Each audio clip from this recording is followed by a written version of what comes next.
So my name is Leo Cheng. Thanks for having me. I am a co-founder and project lead at cream.finance.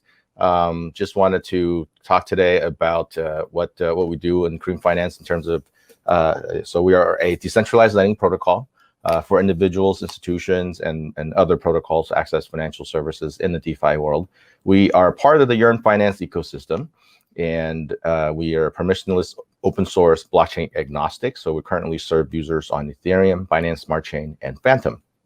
So simply put, for users who are passively holding on to Ethereum or Bitcoin and they want to jump into DeFi, this is a very good first step for them to deposit their assets on the Cream to earn yield.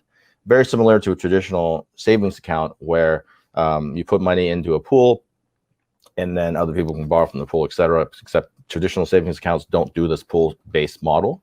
But in short, but for my friends that just recently gotten into Bitcoin and Ethereum, when they're asking me like, hey, how can I, earn some simple yield on this? The easiest, simplest way is to deposit this into a lending protocol like Cream. So walking through a little bit of what we do here, I think the first slide here, this kind of gives you a good overview. This is a little bit old, actually. I should have probably updated this. We're looking at it about $1.2 billion of total supply. So instead of this 770,000 figure, 770 million, it's probably 1.2 billion or so today. And that's just in the C.R.E.A.M Bank, and the C.R.E.A.M Bank is our collaboration in a partnership after we merged with C.R.E.A.M Finance back in November. And we have other markets, so we have a total of 4 markets we're serving today. We're also launching into Arbitrum and Polygon very soon in the next coming weeks. And so, but for someone who's just getting started in DeFi, what does all this mean, right? So in a pool model, what happens is that users would be depositing money into a pool. So take an example, this USDC pool. So you have some stable coins, or if you have some Ethereum or Bitcoin, you deposit it into the liquidity pool, which then becomes part of this total number, and the part of the total supply number rather. And then the earnings that you're getting is based on the supply APY, and it's algorithmically calculated based on supply and demand between supply and borrow. So money goes into a pool that everybody shares, and then the borrower borrows from the pool, and the interest rate then the borrower pays in is paid back out to the suppliers and those that deposit money in a pro rata fashion. So depending on the percentage of the pool, you get some percentage of the interest that the borrower paid, net of the reserve factor that our protocol keeps in between. So kind of walking through real quick, how does this work? Let's see. So this is a simple view. If you are coming in with USDC and let's say you're supplying USDC, you might be looking at a supply APY of this is how much I can make. Collateral factor means how much you can borrow against. So for every $100 in here that you deposit in USDC, you can borrow up to $75 as a credit limit. You could think of it that way.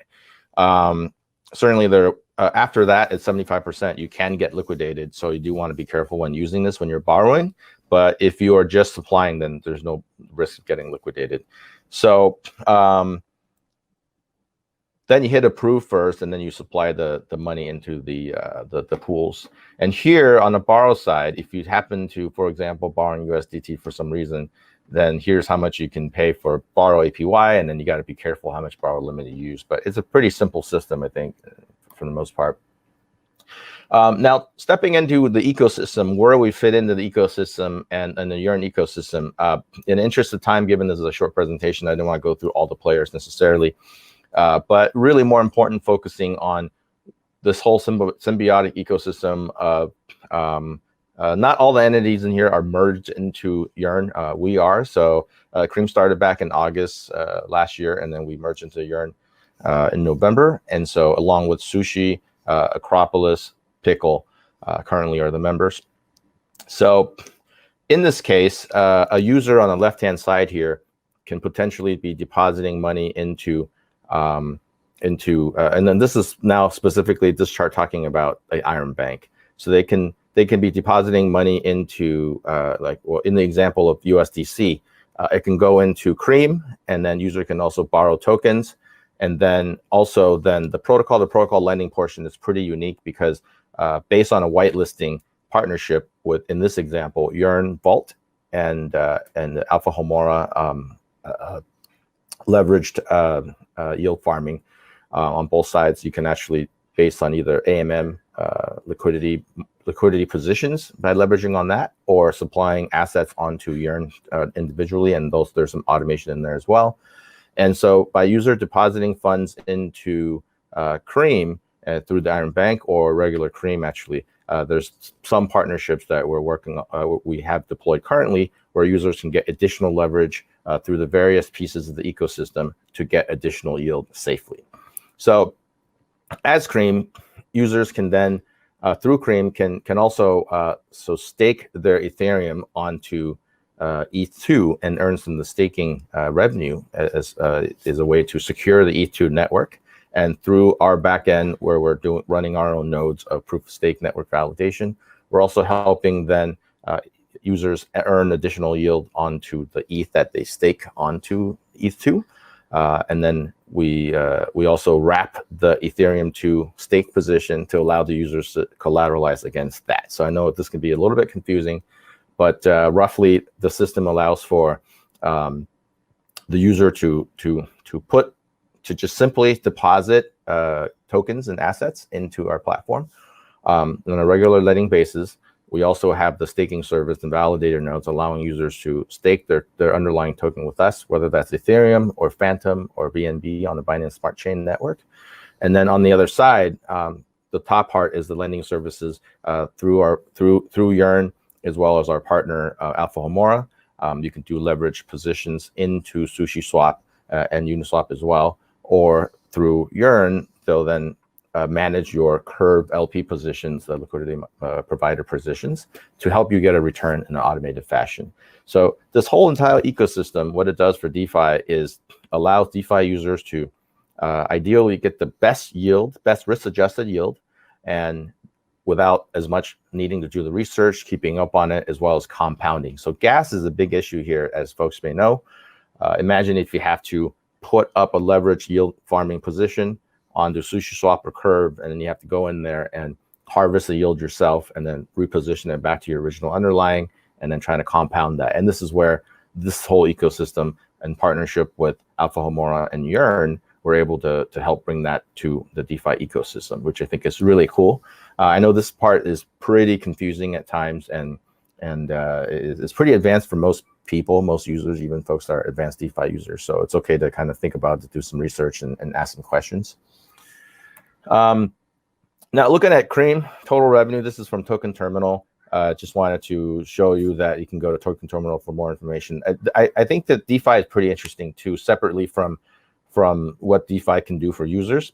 From a revenue basis, I think DeFi is super interesting in that we just started last year in August, and already we're I guess you could say self-sustaining profitably.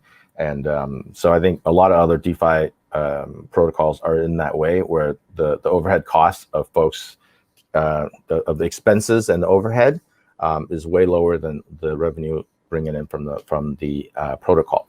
And all of the protocol revenue and fees accrue to the token holder. And so it's definitely a very strange and different system for a lot of my friends in the traditional finance world. And real quick, we got a team of apes. I think if you look online, you'll see a lot of our folks, tweeting under these ape icons. I won't go into all the apes and who we are, but we got some impressive members of the team. Some folks who formally done research with Plasma, and on the technical side, building out some of the Ethereum Foundation work. We have some folks on the business side that used to run. One of our guys used to run Uber in Taiwan. Another one was running American Express business development for over 10 years. So really good traditional business experience, both in finance and technology generally. And we've got a very, very strong group of developers, arguably the best in the industry, in my opinion. And then, oh yeah, that's a backup slide on stablecoin, so we don't have to go into that part. Okay. So coming back to here, yeah, what?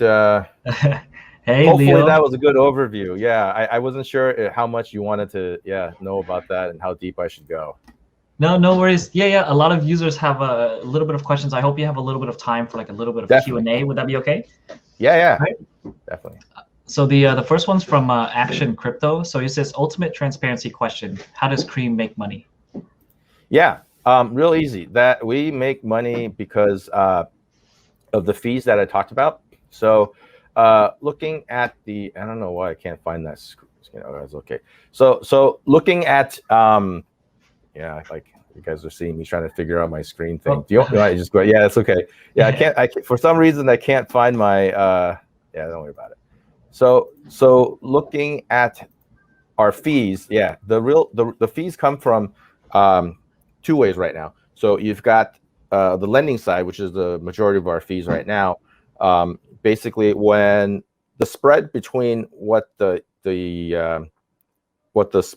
supplier supplies, the supply APY, and what the borrower pays, some of that goes back to the supplier, and some of that goes back to the protocol. So so we are a fork of, we started out as a fork of Compound, and we're good friends with the Compound team. And we've since then made some different features that we do, but our underlying structure of how the lending side makes money is exactly the same as Compound, which is that the spread and the reserves between the borrower and the supplier, that's where we make the money. This first thing. Second thing is that we actually make money on the validator node. So when we launched, we've been on Binance Smart Chain now for about a month as a validator, one of the 21.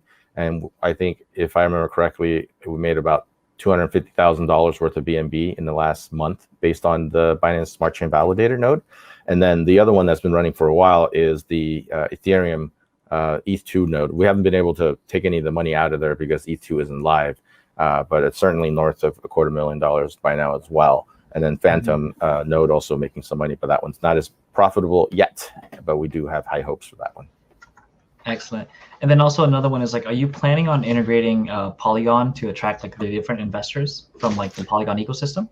Yeah, definitely. We're actually working on Polygon integration now, and that deployment should be coming. I would not be surprised if within the next 2 weeks. Okay. Did you guys release that information yet, or is this the first time saying it? Could be the first time we're saying it. There you go. It's an exclusive. There we go. We get some alpha. Yeah, no, things move so quick in the space, I think is the problem. I think because the space moves so quick, it's really hard sometimes to like, we should be doing that now.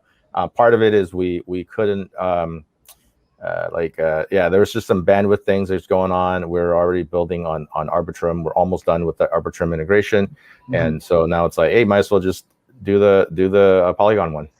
Excellent. And on the next one, it's going to be from a development perspective. What is your most challenging part of teaming up with Yearn developers? Oh man, honestly, I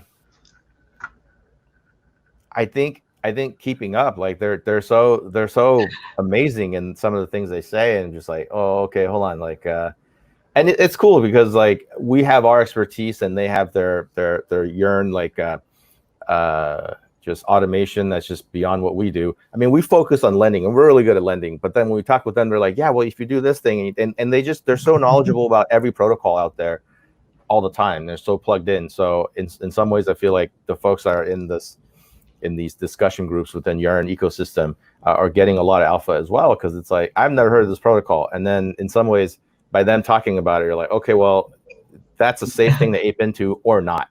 And in some way there's free alpha there, but yeah, certainly working with them is like, it's been great. I've been learning so much on the earn side, and then coupling their superpowers with our lending side is just fantastic. I couldn't have asked for a even stronger team to merge into. Yeah, I know that they're building at such a fast pace that it's kind of like there's so many things that are coming out. And also one last question as well is like, does the borrowing happen before one can stake? I guess what he's meaning is that, can we stake for ETH 2.0 and then lend out, or how does? Yeah. So that's what. Okay. So let me back it up a bit here. The part of the reasons I wanted to bring in the idea of a team of apes, because that's what we do. Like, some people say, well, why do you build the things you build, or how? And a lot of it's because we want the thing. So when ETH2 came around, we thought, hey, we all want to stake in the ETH too because we believe in the future of Ethereum. But what we don't want to have is either A, run our own node, or B, like be locked up for whenever it is ETH2 launches, maybe a year, maybe two, maybe I don't know. And so what we want to do is have our cake and eat it too in that way, right? I want to be able to stake and get the return, but I also want to be able to collateralize against it. I didn't see something like that in the market today or back when we launched with the ETH2. So we decided to say, okay, cool, you stake it, and then you can go ahead and use it as collateral and borrow money against that. So if you want to actually increase your staking, in some ways you can, because you put your ETH2 position down and then you borrow the ETH and then you put more in. But I do want to caveat this. So we have currently there's a ETH2, I think is kind of also alpha here. Like ETH2, we have an ETH2 to regular ETH pool, and right now that ETH2 pool in ETH is ETH2 is trading at a discount at about 10%. So for every 1 ETH, you can get probably 0.9, last I checked, C.R.E.A.M token. And what that means then is that you get the 10% discount. If tomorrow ETH2 is open, you get the 10% discount plus the 5% of the staking fees that's already generated. Excellent, thank you. And like we would be after the summit, I think that we'll be interested in having you back on the show to kind of get more time to get more in depth with it as well. Sure. There's a lot of questions, but we gotta. But yeah, I'm pretty sure. How would be the best way for them to find out about where C.R.E.A.M Finance is? Is it cream.finance? Yeah, cream.finance on the website, and then also on Twitter, it's at cream.finance, cream.finance. And then you can also follow me on Twitter at Leo Cheng. And then feel free to ping me on there. My DMs are open too. Where I think it's also interesting to note that some of the protocols have started using our smart contract directly. So if you have any partnership interests, you could just feel free to start doing that too. All right, thank you, Leo, and thank you for coming on and explaining C.R.E.A.M Finance to everyone. Hey, thanks for having me. Bye-bye. Thank you.